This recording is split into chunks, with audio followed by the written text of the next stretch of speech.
Veilleur d'amour. Nous sommes dans l'amour comme sur un navire qui prend le large et va vers un port incertain. Le ciel est bleu, les flots ont des plis de satin sur le corps de la mer géante qui s'étire. Les passagers d'amour penchés sur les haubans, tandis qu'un vent léger dans les voiles circule, regardent les lointains que leur désir recule afin d'éterniser ces heureux soirs tombants. Car à peine en aller, saisis de frissons vagues, ils devinent déjà qu'au bout de l'horizon, chacun d'eux s'en ira dans une autre maison, et qu'ils n'ont pour s'aimer que le chemin des vagues. Afin de prolonger l'amour qui leur est cher, ils voudraient arrêter ou ralentir l'allure du vaisseau dont le vent fait claquer la voilure. Ils voudraient élargir et reculer la mer, car la peur de se perdre à la fin du voyage, l'inéluctable adieu qui doit les séparer, le port où les marins descendront à marée, le navire lassé de s'ouvrir un sillage, toutes les visions de leur bonheur détruit, dès qu'ils auront fini la longue traversée. Mais un trouble si renfant dans leurs pensées qu'ils n'osent même plus se parler dans la nuit.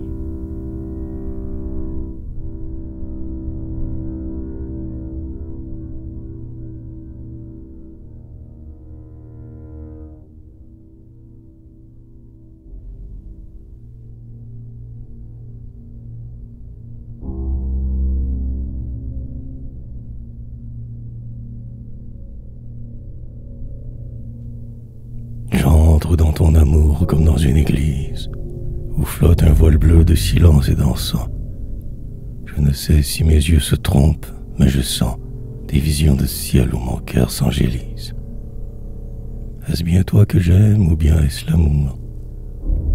Est-ce la cathédrale ou plutôt la Madone? Qu'importe, si mon cœur est muet s'abandonne et vibre avec la cloche au sommet de la tour. Qu'importe les autels, qu'importe les vierges, si je sens là, parmi la paix du soir tombé, un peu de toi qui chante aux orgues du jubé, quelque chose de moi qui brûle dans les cierges.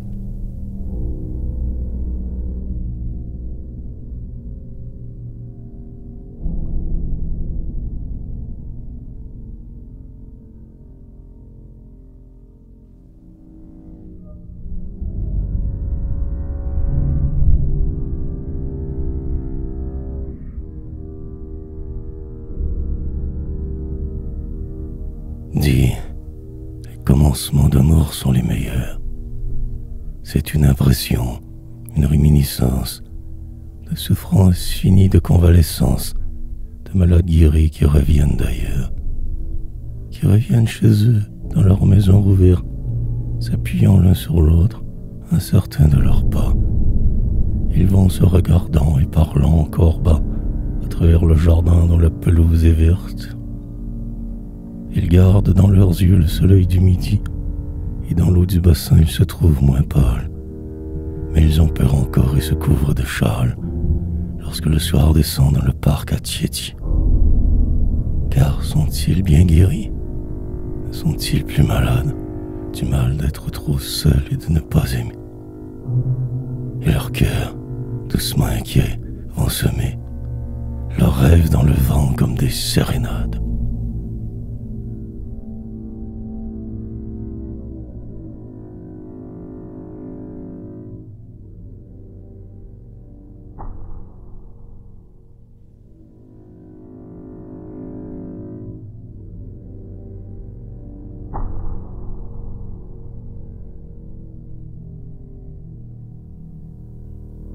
Je t'aime, ô mon amour, ô toi qui me ressemble, pauvre cœur inquiet qu'aucun bonheur n'emplit, micelle enluminée qui s'attriste d'un pli, phare d'où sort la plainte éternelle des trembles.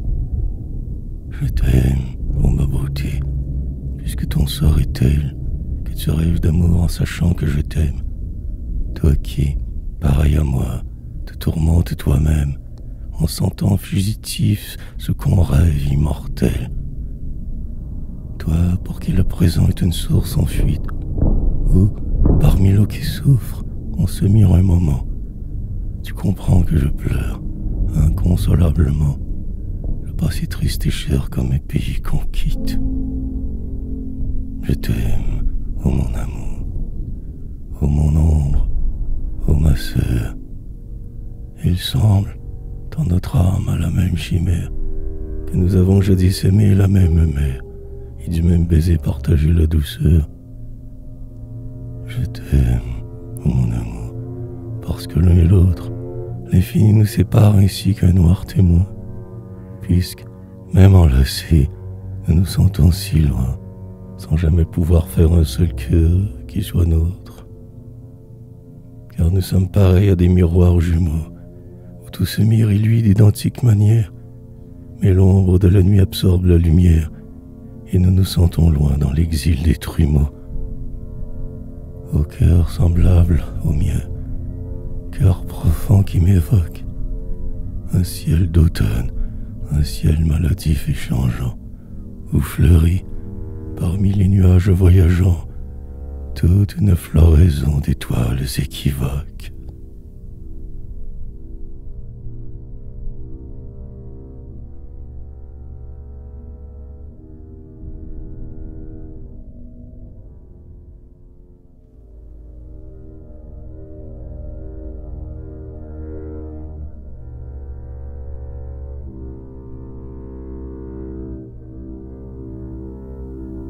Mon cœur avait en lui les douleurs de Venise, une ville déchue, une ville qui meurt, une ville où le soir lentement s'éternise, la voix d'or du passé dont s'éteint la rumeur.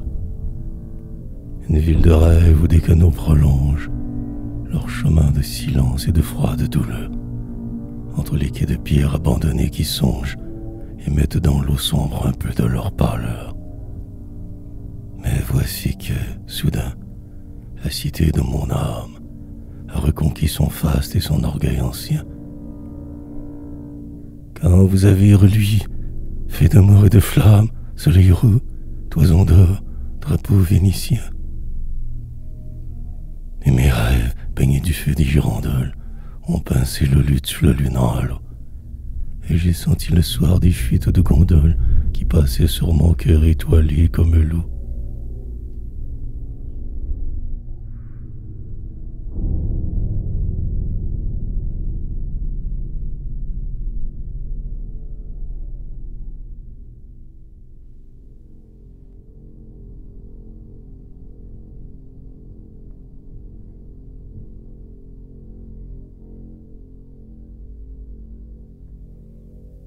Par toi, j'aurais compris toutes les grandes choses. Le charme des matins, la douceur des soirs, où l'horizon flambait comme un bûcher de roses. La splendeur des grands vers, rangés en barreaux noirs, comme si derrière eux des lions de pensée eussent surgi d'orgueil en debout désespoir.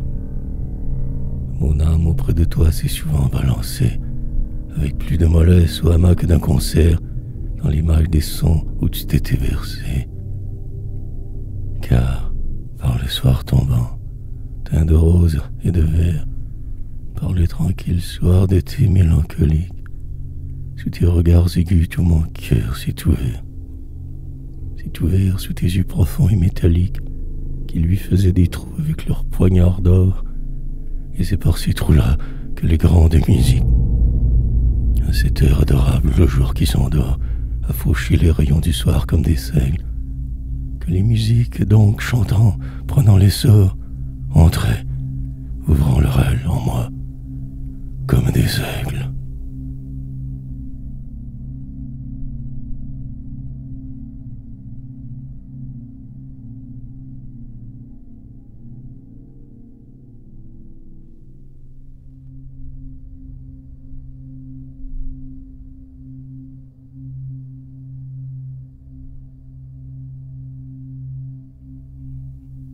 Je me souviens du soir où je t'ai vainement attendu en un parc aux pensives allées, dont les arbres pleuraient leurs feuilles en allée et miraient leur douleur dans le bassin dormant. Au soir mélancolique, une église était proche avec son cadran d'or énigmatique et noir. J'écoutais dans le parc agrandi par le soir ruisseler sur les toits les larmes de la cloche. Et j'entendais venir les psaumes du jubé, comme un je ne sais quoi de très vague qui pleure, tout en songeant, perdu dans les fuites de l'heure, que tu ne viendrais plus après le soir tombé. Tout à coup un soupçon de trahison prochaine me fit sentir au cœur comme un rêve noyé, pendant que le clocher d'un chant apitoyé racontait ma détresse aux paroisses lointaines. Et ce fut à travers notre amour commençant, toute une impression d'automne et de veuvage, de barques naufragées échouant au rivage, de salons attristés par un portrait d'absent. Je te croyais déjà sacrilège et parjure, et, pour s'harmoniser avec mon deuil poignant, voilà que le jet d'eau s'y goûta tout saignant et rouge, au fond du parc, comme un sang de blessure. Et voilà qu'aux lueurs du soir pacifié, le soir calme où passait une douceur magique, le cadran, lui aussi, prit un aspect tragique. On eût dit un soleil cloué, crucifié, et ses aiguilles d'or, comme des bras funèbres, comme des bras raidis dans des convulsions, s'étirant, s'allongeant au milieu des rayons, allèrent dans le ciel attaquer les ténèbres.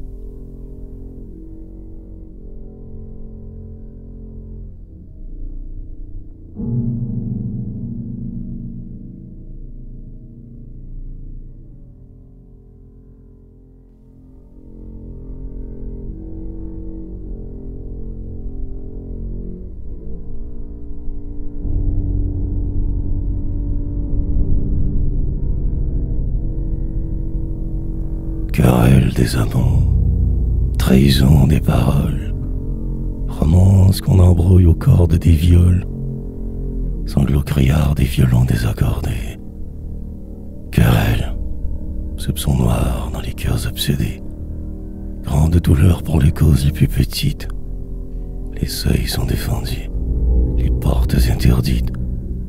Dans le jardin du rêve où, tout extasié, les amants s'en allaient à travers les rosiers, quand leurs pas, accordés en marche fraternelle, semblaient se fuir et se chercher, comme des ailes. Mais voici que l'ancien jardin de leur amour, d'où l'amante fantasque était partie un jour, voici qu'émue au bruit des jets d'eau qui s'égrènent, elle revient. Voici les mains qui se reprennent, et les bouches aussi comme deux fleurs de mai, longuement à travers le grillage fermé.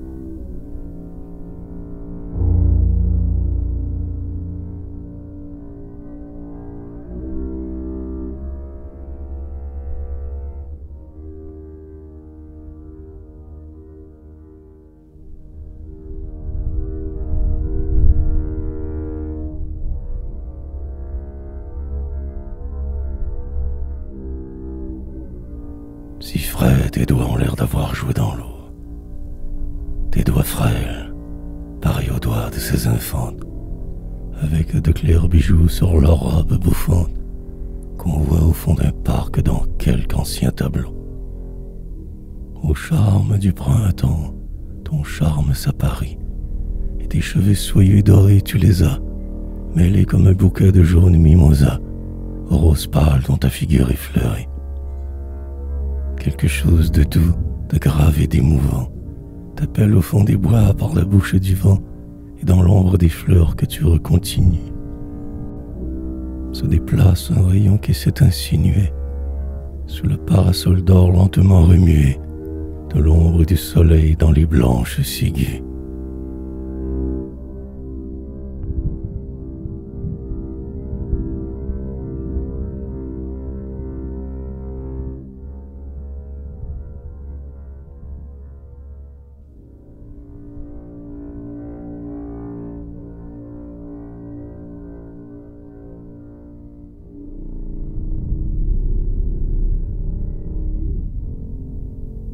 Te rappelles-tu la rivière noire qui le long d'un quai pleurait en dormant, comme on ne sait quoi de tragiquement immobile et froid sous des plis de moire? la rivière noire, ainsi qu'un remords, dans un vieux quartier au bout d'une rue, nous était un soir soudain apparu, et ses eaux semblaient recouvrir des morts. Les astres miraient dans cette eau livide, on eût dit, de loin, les yeux mal fermés, d'amants qui sont morts d'être trop aimés, et qui dans la nuit regardaient le vide. Le vent par instant soulevait un pli, parmi la raideur du flottant sueur, qui se rajustait sur l'eau mortuaire, pleine de silence et d'oubli. Or, en te voyant beaucoup moins aimante, ta parole m'a, soudain, évoqué la sombre rivière et le sombre quai, dont le souvenir douloureux me hante. Ta voix se traînait pareil au canal. L'amour y dormait sous de mornes toiles, et mes cris brûlants comme des étoiles sur tes mots glacés se faisaient du mal. Ta parole était insensible et sombre, comme pour cacher ton ancien serment, qui reposait mort dans les seuls mots de ton cœur fantasque envahi par l'ombre. Ta parole était froide comme l'eau, puis semblait venir en pèlerinage, chercher si déjà plus rien ne surnage, de l'amour parti comme un clair bateau.